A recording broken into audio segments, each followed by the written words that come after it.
Anyways, this is one of the first I've ever done. This was done in Paris, and so this is before digital film, and I worked with digital film until 2008. So this is, at the time there was no LED either, so I had little bulbs on my fingers, and I had a little battery pack tucked away in my bra, and I'm dancing here on the Seine in Paris. And as you can see, there's also a little flash and a camera toss. The reason why there's dance, because I'm originally a dancer, so I've approached light painting through dance and movement. My speech today is all about this article that I wrote. I'm going to refer to this. I wrote this last year for a German magazine. It's called, it says, "Why is Painting So Alive?" And so today I'm going to kind of talk about what I've talked about in this article.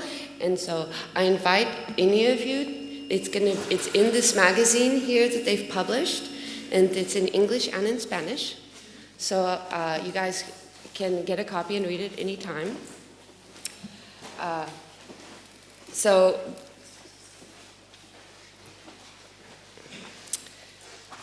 this article kind of reopens the debate about the initial photography debate about that was started in the beginning of photography, whether photography is art or document.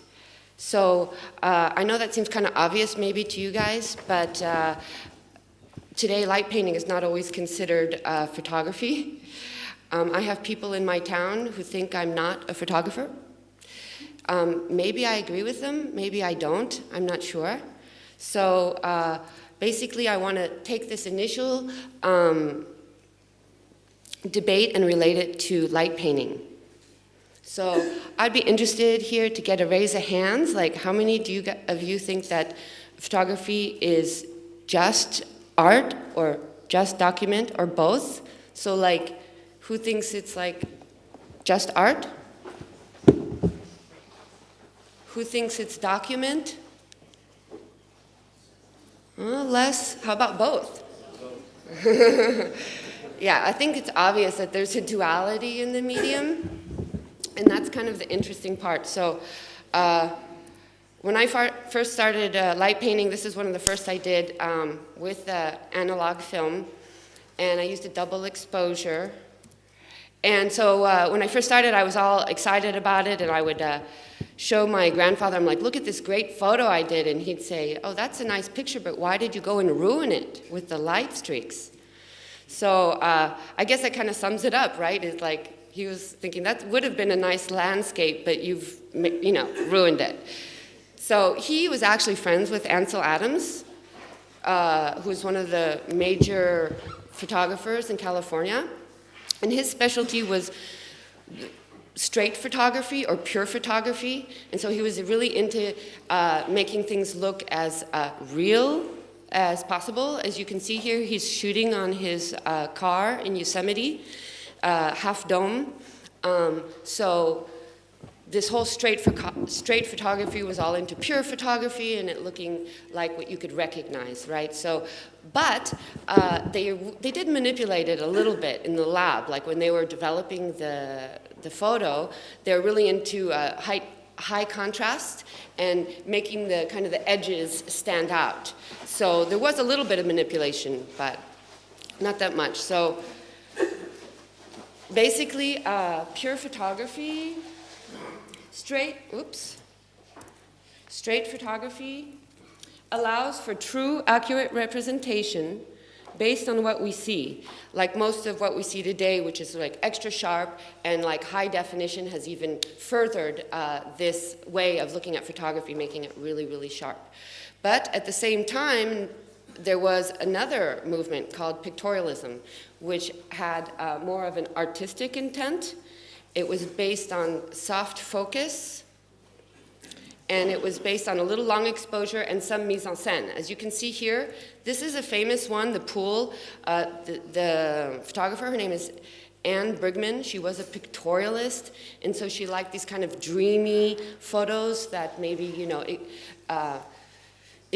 have more imagination than just the straight photography. And there was almost kind of like a war between the straight photographers and the pictorialists, and strangely enough, it was kind of East Coast, West Coast at the time. So pictorialism, like I said, has artistic intent as opposed to, so a subjective intent as opposed to objective documentation. This is the photographer, Anne Brigman, who was a pictorialist.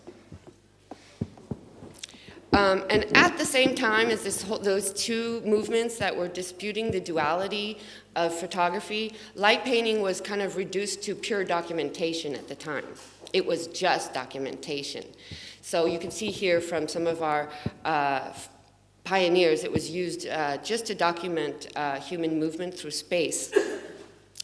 I like to use this photographer, Barbara Morgan, because a lot of her work, it spans over several movements. And she was also influenced by the European avant-garde. And she started using light painting towards the end of pictorialism when the modernists came into the scene. And so she worked with a modern dancer called Martha Graham, and she did these iconic photos of her. So you can see, like, on one side she was doing this kind of pure photography where it's very sharp and she's documenting a choreographer in movement.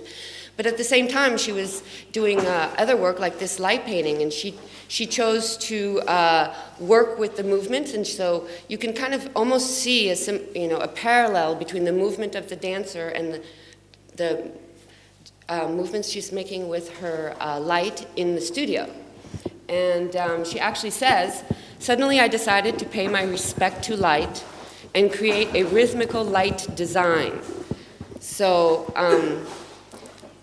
it's not just, she's not only doing one type of photography. We also see that she did a lot of double exposure and montage.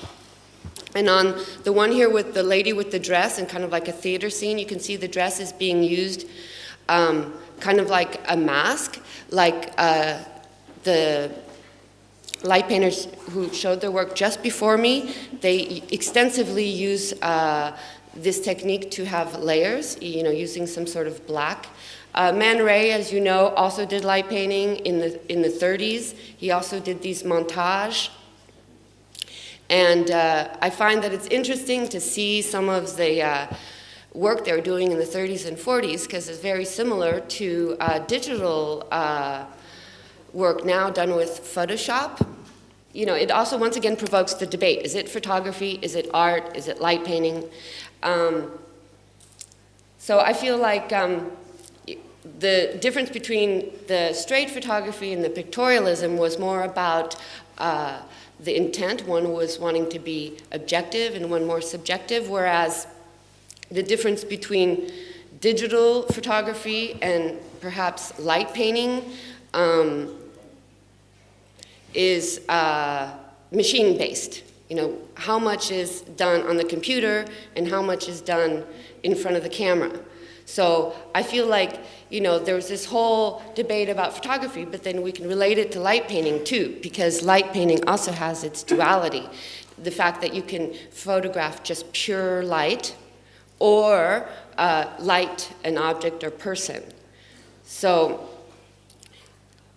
I find that, light painters are really big and about straight out of camera, which is great, and that's what makes it so fun and difficult. But I also feel like light painting is kind of like a live Photoshop. I mean, essentially, the dark is allowing us to layer and compose our images just like we would on Photoshop using layers and masks. And we saw that extensively in the last talk. So I would even say, I even tell my students that it's good to know Photoshop to be a good light painter, because a lot of the techniques you will be learning or using in Photoshop, you can afterwards think, oh, how can I do that in light painting? And then you figure it out, and that's part of the fun of it. So basically, here in this shot, for you know, one thing about like retouching and Photoshop, it's gone really extreme with retouching, so we can ask ourselves what is real. As in light painting, maybe we ask ourselves, you know, that as well. Which part of the painting is real or not? And here, you know, if it is just machine-based, I find that questionable because, as you know, with our digital cameras, there's little computer chips in them. So, I mean, our cameras are kind of like computers today. So, I mean, saying straight out of camera, the cameras are getting more and more complex, and I feel that the line between machine and human, digital, and light painting, it's getting blurred, especially with a lot of the new applications coming out. They love to imitate light painting, as this digital artist does here. So I'm questioning exactly how much is, you know, can we really say is digital or straight out of camera? And I'm asking you today, how important is it and why does that matter? So please feel free to answer me or come up to me at any time and introduce yourself and tell me your thoughts. So here I have this light painting definition from Wikipedia, which I find is pretty exact. Light painting or light drawing is a photographic technique, so I guess it is photography, after all, which exposes are made from moving a handheld light source while taking a long exposure, either by illuminating a subject or by shining a point of light directly at the camera. So for me, this is also a duality in light painting. I know, what are you going to do? Are you going to light a landscape? Are you going to write something or draw something? And for a while, I was just so into light that I wanted just light. Like, you know, I didn't care about showing things that people would know what it was. But when I first started, like, people, like, they wouldn't know what they're looking at. And so I felt like they had to have some sort of reference. So I started working with people, and but I chose to make them silhouettes, so that you would just have the light, but you would have some sort of reference for people to be like, oh yeah, there's a person there, sort of thing. So I feel like, as much as with photography, they were all debating what the function was, its real function is, I feel that that applies also kind of to light painting today, and I would say it's between light and matter. And I know that there's like different light painting movements, in a way. I mean, all these different collectives and groups that you are, and each has their style and techniques that they invent. But essentially, it all boils down to what you're choosing. You're choosing to show the landscape, or you're choosing to show something that you are actually doing with your hands. So I find this a duality too. I find like there's some light painters who are, I've met some light painters who just light objects, and then others who just do light. And it can be disputed to some extent, but it also, like we saw, can be mixed for layers and layers and layers. So when I first started doing light painting, this was done for the Palais de Tokyo in Paris for a big photo event. And so I made these, at the time I had these, I made these light stencils out of foam, and at the event, it had a big retro projective screen where people would choose like a postcard view, and then they would pose in front, and I would do the kind of the outline of the person, and then I'd have the light stencil. And at the time I had Mazda, which is a flashlight company, that sponsored me these little light pens, and they were like new, and it was like really wow, and I could kind of get this 3D effect. Now they're very similar to like Jason's little bottle type plug-ons on that you can see now. But at the same time, I kind of felt like it was rough, like, you know, you weren't getting the little details and stuff. It was just kind of bulky, and that's when I discovered portable neon. And I liked the neon because then I could get this precision. You could see every hair, every finger, And at the same time, I was really interested in the contrast between the hard edge of the sharpness of the cutout and then the softness of the neon. So, and I also liked it because it was just light and there was no matter. For years, I was just into just light. Like, I did not want to have matter in it. So that was a personal choice for a long time. Now I'm kind of coming back to that for personal reasons or whatever. Anyways, I really got into making variations with the silhouettes, and I added texture with fabrics and stencils.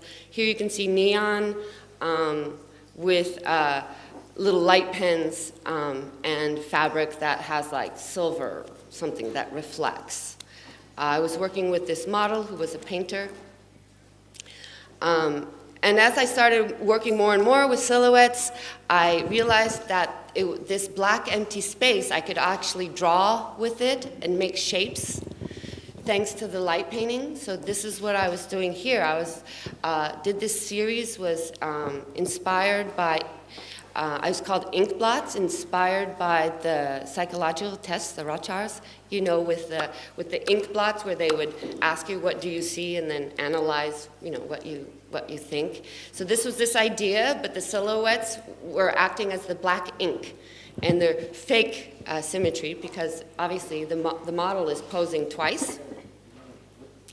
And so then I could actually make, I'm making the design with the actual black space, the empty space, and not the light. The light is just kind of doing a shape and an impression. And then as I looked at some of the stuff I had done, I thought, oh, this looks like masks. And so this was my inspiration for the workshop I'm going to do later today with the silhouettes, and we're going to work on, I'll show you a little bit what we're going to work on before. There are other light painters, many of you as well, who use silhouette as composition and as a kind of a Photoshop mask so that you can layer and compose. I would love to mention all of you, but here I'm just going to mention this, one of my French colleagues, Audrey Poms, who also uses silhouettes in an interesting way, although she integrates it into like a space or a place, and usually urbex.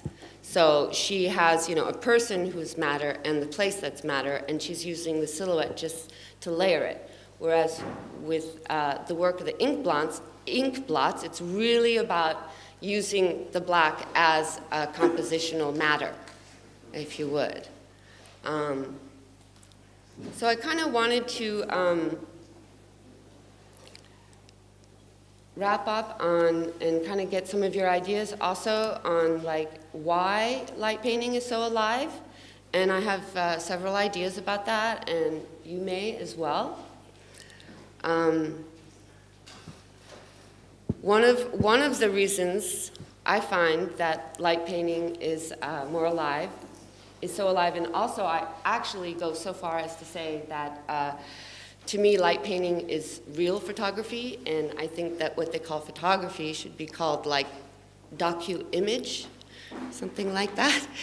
And because I feel that since, you know, it's a long exposure, it's more close to real life. I mean, real life is not just this fraction of a second. I feel like they've developed photography and all of our equipment always towards this like pure photography idea to capture, you know, realness, to capture sharpness, and all the technology has been developing towards that. Thanks to digital photography and LED, light painting has become more accessible, but at the same time, it's still growing, so it still needs to be known. But I feel that the fact that it's the time frame is longer, it makes it more real. And even though you could discuss maybe that light painting also documents in the way that it is documenting the movement of a photon in space. But essentially, I feel that it's not obviously just about documenting, and the fact that everything is developed to get this fraction of a second, I think, you know, it's like no wonder there's some cultures that think that photography represents death.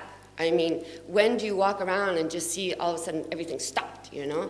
it seems unreal. Whereas with the light painting photography, you're seeing, if you look at it, analyze it, you can see people moving and things going on, and there's a whole life within that shot. And so that's one of the reasons that I find that makes it more lively and alive than regular photography.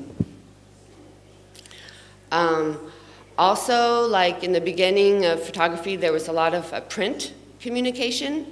The Camera Club in New York was Stieglitz, who was revolutionary at the time, and then the Barbara Morgan also was part of this magazine, Aperture, on the photography at the time, and I feel like these editorials at the time are very similar to some of the online communities that we have today. And so technology has also made it an online community. Technology, online communities have made it grow really fast. I mean, essentially, I met most of you like 3 years ago. So social media also makes it really very popular and alive.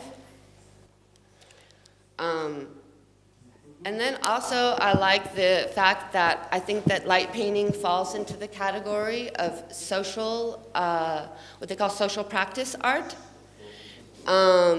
where you actually get a group of people to create one photo. I believe this, not only does it create community, but light painting, I think there's all kinds of social practice. But the interesting part about it to me is that it's one thing to like draw by yourself in space, but it's another thing to organize like they did last night, this, a group of people making one image. Because what happens is that regularly when people are in a photograph, they're just the subject, but here they can become the actor. And in becoming the actor, with the light trace that they're making, they become part of the art itself. And in that way, with the social practice art, it's not just the light painter, it's everybody involved is becoming the artwork itself. And I find that also makes light painting as part of what is making it so popular. Here, this one on the faces is, I think it was done in Japan. It doesn't look like they have a lot of room. They're all like... and the one with the fish is I did with a workshop where people made their stencils. The idea was, being under the water. So each stencil is one person, and they chose the stencil they want. And then we had some people lighting up the background as well. So why is light painting growing so fast? It's magic. I'm hoping you would all agree. I mean, the fact that it documents something we cannot see makes it kind of magical. The accessibility, the fact that it's digital, the social networks and all that. And lastly, like I mentioned, the social practice. I think these are the four key elements. And so I feel that it's really important that you all continue to do what you're doing, because I feel like today we are defining light painting, like other movements have been defined before, by doing it. So I really encourage all of you to just keep doing it.